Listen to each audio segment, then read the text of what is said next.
Hello, this is Morale Bernard with the continuation of the story Affair at Styles. Last words were that after this, as it was growing late, the case was adjourned till Monday. And as always, by the way, please subscribe to the channel and please share the video. Please subscribe to the channel. Thank you. So I continue. Poirot, I noticed, was looking profoundly discouraged. He had that little frown between the eyes that I knew so well. "What is it, Poirot?" I inquired. "Ah, mon ami, things are going badly. In spite of myself, my heart gave a leap of relief. Evidently, there was a likelihood of John Cavendish being acquitted. When we reached the house, my little friend waved aside Mary's offer of tea. "No, I thank you, madame. I will mount to my room." I followed him, still frowning. He went across to the desk and took out a small pack of patience cards. Then he drew up a chair to the table and, to my utter amazement, began solemnly to build card houses.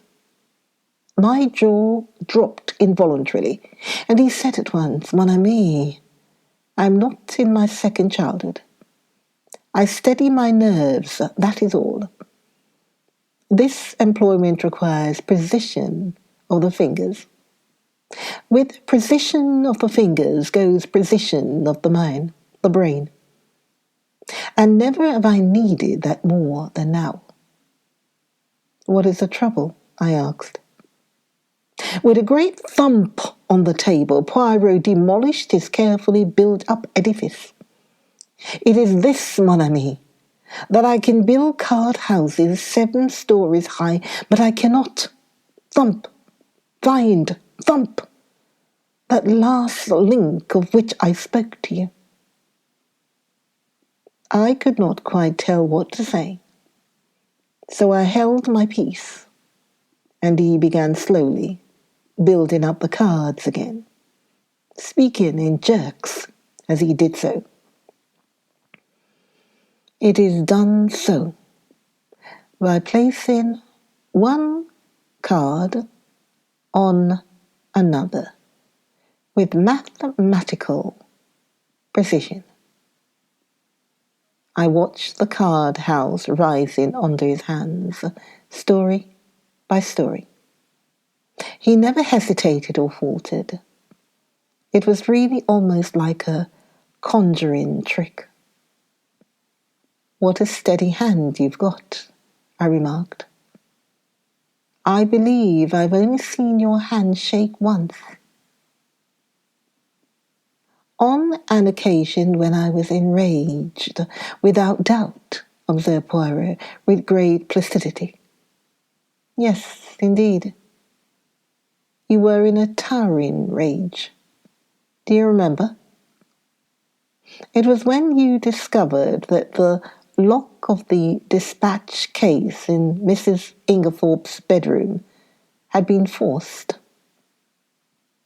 You stood by the mantelpiece, twiddling the things on it in your usual fashion, and your hand shook like a leaf, I must say. But I stopped suddenly, for Poirot, uttering a hoarse and inarticulate cry, again annihilated his masterpiece of cards and, putting his hands over his eyes, swayed backwards and forwards, apparently suffering the keenest agony. "Oh, good heavens, Poirot," I cried. "What is the matter? Are you taken ill?" No, he gasped. It is that I have an idea." "Oh," I exclaimed, much relieved. "One of your little ideas?" "Ah, ma foi, no," replied Poirot frankly. "This time it is an idea gigantic, stupendous. And you, my friend, have given it to me. Suddenly clasping me in his arms, he kissed me warmly on both cheeks, and before I had recovered from my surprise, ran headlong from the room. Mary Cavendish entered at that moment. "What is the matter with Monsieur Poirot?" He rushed past me crying out, "A garage! For the love of heaven, direct me to a garage, madame." And before I could answer, he had dashed out into the street. I hurried to the window. True enough, there he was, tearing down the street, hatless and gesticulating as he went. I turned to Mary with a gesture of despair. "He'll be stopped by a policeman in another minute.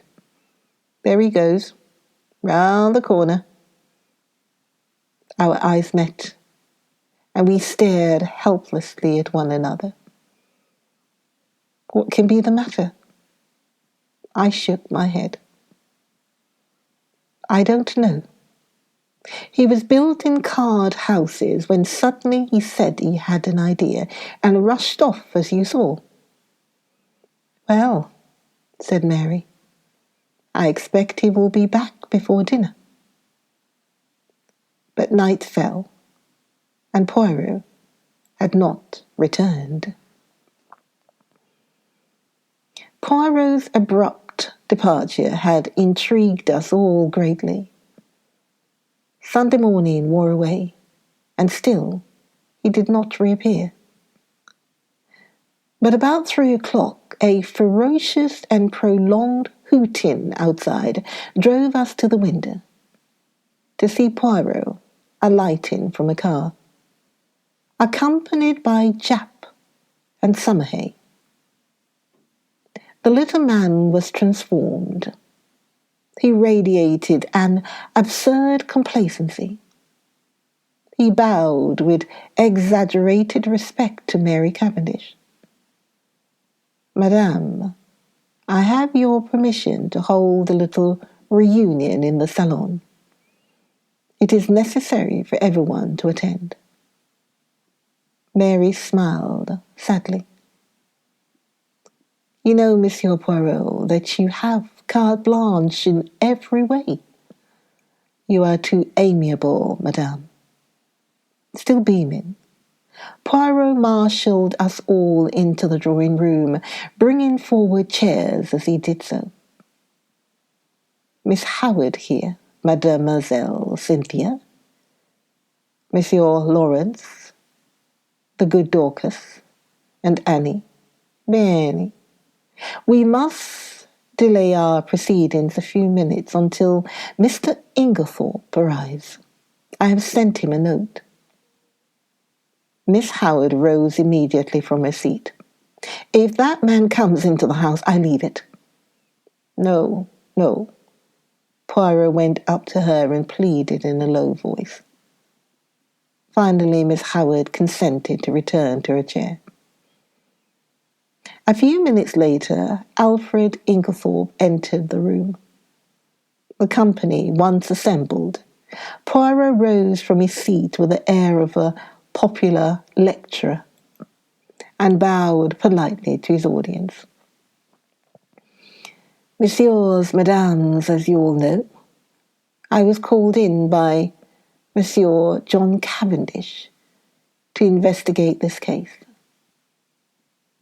I at once examined the bedroom of the deceased, which, by the advice of the doctors, had been kept locked, and was consequently exactly as it had been when the tragedy occurred.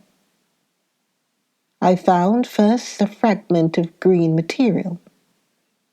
Second, a stain on the carpet near the window, still damp. Thirdly, an empty box of bromide powders.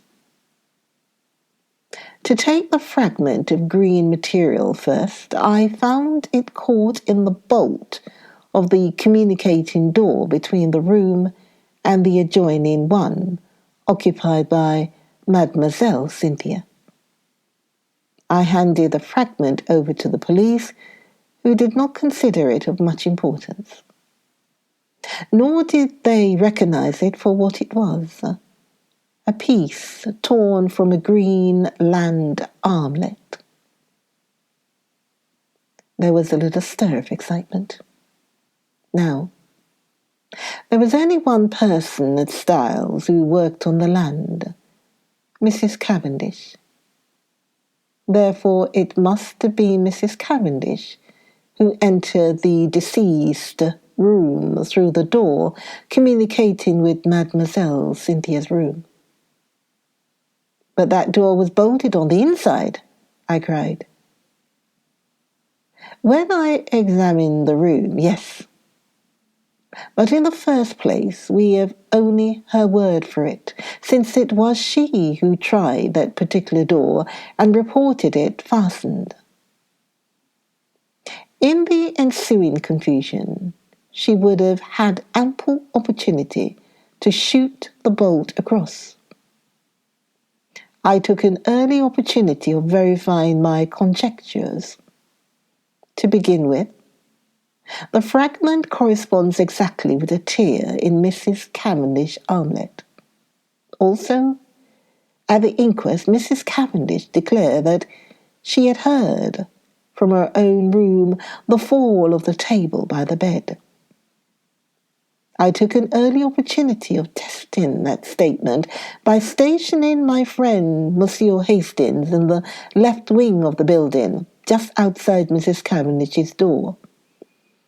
I myself, in company with the police, went to the deceased's room. And whilst there, I, apparently accidentally, knocked over the table in question, but found that, as I had expected, Monsieur Hastings had heard no sound at all. This confirmed my belief that Mrs. Cavendish was not speaking the truth when she declared that she had been dressing in her room at the time of the tragedy. In fact, I was convinced that, far from having been in her own room, Mrs. Cavendish was actually in the deceased's room when the alarm was given. I shot a quick glance at Mary. She was very pale, but smiling. I proceeded to reason on that assumption. Mrs. Cavendish is in her mother-in-law's room. We will say that she is seeking for something and has not yet found it. Suddenly, Mrs. Inglethorpe awakens and is seized with an alarming paroxysm. She flings out her arm, overturning the bed table, and then pulls desperately at the bell. Mrs. Cavendish, startled, drops her candle, scattering the grease on the carpet. She picks it up and retreats quickly to Mademoiselle Cynthia's room, closing the door behind her. She hurries out into the passage, for the servants must not find her where she is. But it is too late. Already footsteps are echoing along the gallery which connects the two wings. What can she do? Quick as thought, she hurries back to the young girl's room and starts shaking her awake. The hastily aroused household come trooping down the passage. They are all busily battering at Mrs. Inglethorpe's door. It occurs to nobody that Mrs. Cavendish has not arrived with the rest. But, and this is significant, I can find no one who saw her come from the other wing. He looked at Mary Cavendish. Am I right, madame? She bowed her head. Quite right, monsieur. You understand that if I had thought I would do my husband any good by revealing these facts, I would have done so. but it did not seem to me to bear upon the question of his guilt or innocence. In a sense, that is correct, madame, but it cleared my mind of many misconceptions and left me free to see other facts in their true significance. "The will!" cried Lawrence. "Then it was you, Mary, who destroyed the will?" She shook her head, and Poirot shook his also. "No," he said quietly. "There is only one person who could possibly have destroyed the will. Mrs. Inglethorpe herself." "Impossible!" I exclaimed. "She had only made it out that very afternoon." "Nevertheless, mon ami, it was Mrs. Inglethorpe, because in no other way can you account for the fact that on one of the hottest days of the year, Mrs. Inglethorpe ordered a fire to be lighted in her room." "Ah!" I gave a gasp. What idiots we had been never to think of that fire as being incongruous. Poirot was continuing. "The temperature on that day, messieurs, was 80 degrees in the shade. Yet Mrs. Inglethorpe ordered a fire. Why? Because she wished to destroy something and could think of no other way. You will remember that in consequence of the war economics practiced its styles, no waste paper was thrown away. There was therefore no means of destroying a thick document such as a will. The moment I heard of a fire being lighted in Mrs. Inglethorpe's room, I leaped to the conclusion that it was to destroy some important document, possibly a will. So the discovery of the charred fragment in the grate was no surprise to me. I did not, of course, know at the time that the will in question had only been made this afternoon, and I will admit that when I learned that fact, I fell into a grievous error. I came to the conclusion that Mrs. Inglethorpe's determination to destroy her will arose as a direct consequence of the quarrel she had had that afternoon, and that therefore the quarrel took place after, and not before, the making of the will. Here, as we know, I was wrong, and I was forced to abandon that idea.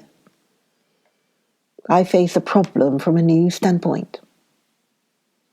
Now, at 4:00, Dorcas overheard her mistress saying angrily, "You need not think that any fear of publicity or scandal between husband and wife will deter me."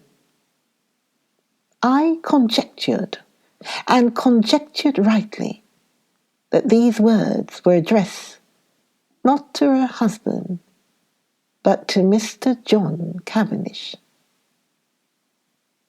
At 5:00, an hour later, she uses almost the same words, but the standpoint is different. She admits to Dorcas, "I don't know what to do. Scandal between husband and wife is a dreadful thing." At 4:00, she has been angry, but completely mistress of herself. At 5:00, she is in violent distress and speaks of having had a great shock. Looking at the matter psychologically, I drew one deduction which I was convinced was correct. The second scandal she spoke of was not the same as the first, and it concerned herself. Let us reconstruct. At 4:00, Mrs. Inglethorpe quarrels with her son and threatens to denounce him to his wife, who, by the way, overheard the greater part of the conversation. at 4:30. Mrs. Ingerthorpe, in consequence of a conversation on the validity of wills, makes a will in favour of her husband, which the two gardeners witness. At 5:00, Dorcas finds her mistress in a state of considerable agitation, with a slip of paper, a letter, Dorcas thinks, in her hand, and it is then that she orders the fire in her room to be lighted. Presumably then, between 4:30 and 5:00, something has occurred to occasion a complete revolution of feeling, since she is now as anxious to destroy the will as she was before to make it. What was that something? As far as we know, she was quite alone during that half hour. Nobody entered or left that boudoir. What then occasioned this sudden change of sentiment? One can only guess, but I believe my guess to be correct. Mrs. Ingerthorpe had no stamps in her desk. We know this, because later she asked Dorcas to bring her some. Now, in the opposite corner of the room stood her husband's desk, locked. She was anxious to find some stamps, and according to my theory, she tried her own keys in the desk. That one of them fitted, I know. She therefore opened the desk, and in searching for the stamps, she came across something else. That slip of paper which Dorcas saw in her hand, and which assuredly was never meant for Mrs. Ingerthorpe's eyes. On the other hand, Mrs. Cavendish believed that the slip of paper to which her mother-in-law clung to so tenaciously was a written proof of her own husband's infidelity. She demanded it from Mrs. Ingerthorpe, who assured her, quite truly, that it had nothing to do with that matter. Mrs. Cavendish did not believe her. She thought that Mrs. Ingerthorpe was shielding her stepson. Now, Mrs. Cavendish is a very resolute woman, and behind her mask of reserve she was madly jealous of her husband.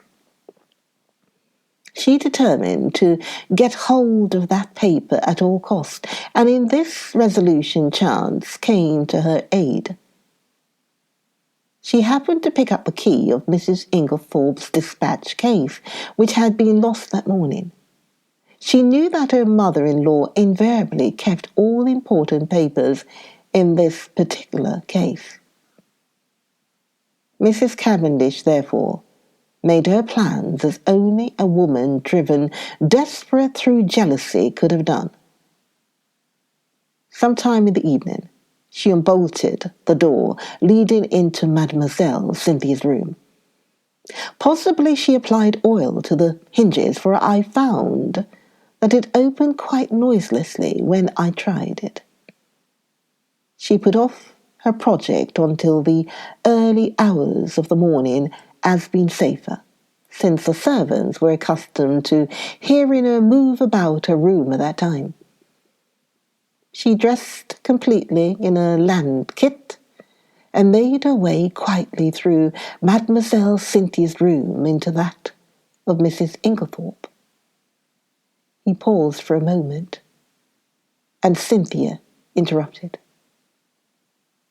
But I should have woken up if anybody had come through my room. Not if you were drugged, mademoiselle. Drugged? May we? You remember, he addressed us collectively again, that through all the tumult and noise next door, Mademoiselle Cynthia slept. That admitted of two possibilities. Either her sleep was feigned, which I did not believe, or her unconsciousness was induced by artificial means. Join me. Join me for the next video. Join me for the next episode of Affair Style. Join me, Morale Bernard. And please, of course, please subscribe. Please subscribe to the channel and please share the video. But join me for the next video. Join me for the next video. I'll see you then. Bye.